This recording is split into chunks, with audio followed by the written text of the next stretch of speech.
His head. They threw it at me. He's dead, Novak. You're not in good shape yourself. Those bruises are really bad, and they're all over you.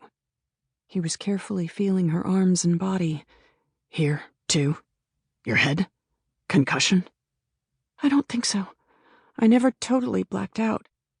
She'd wanted to black out, but she'd been afraid that if she stopped fighting, she'd never wake up. She started to shake again. Don't think about it. She'd made it this far, and she'd be fine. Just don't think about it. But she couldn't stop shaking. Hey, it's okay. You're safe. Novak had pulled her into his arms and was holding her tight. Breathe deep. Just take it easy. We'll talk about it later. Safe. She lay there against him, letting his heat warm her, shut out the chill. He was so strong, and she felt as if his strength were pouring into her and shutting out that horrible weakness.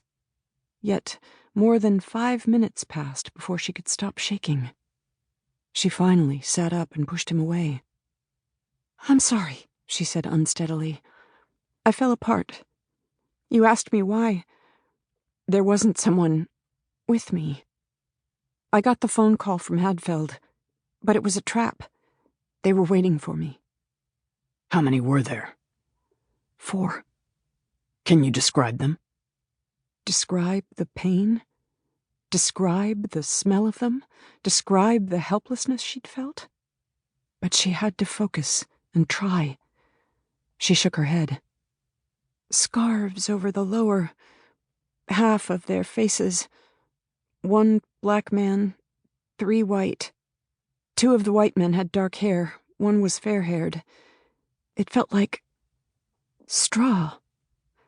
Most of the conversation was in a Maldara dialect. She had to stop a minute before she could go on. They wanted to hurt me, and they did. The one who was fair-haired kept driving the others to hurt me more and more.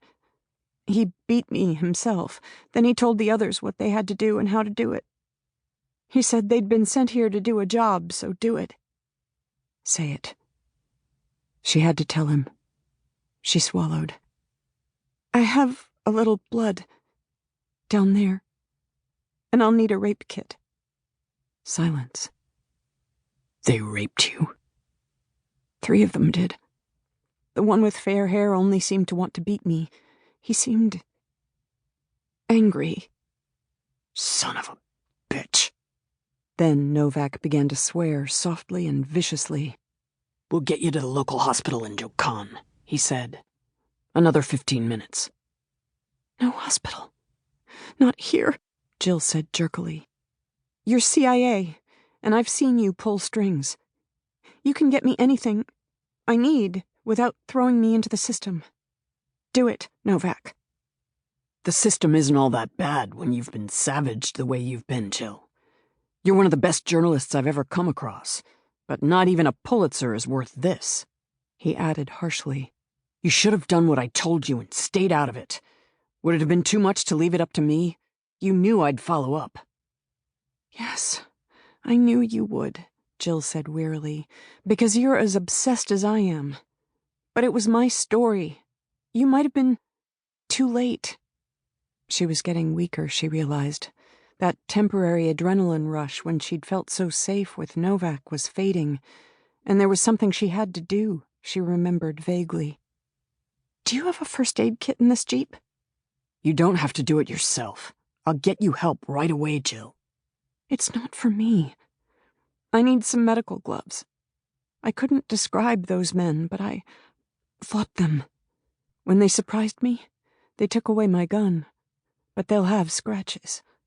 She looked numbly down at her hands, and it might have some DNA beneath my nails if it survived my trip through all that mud.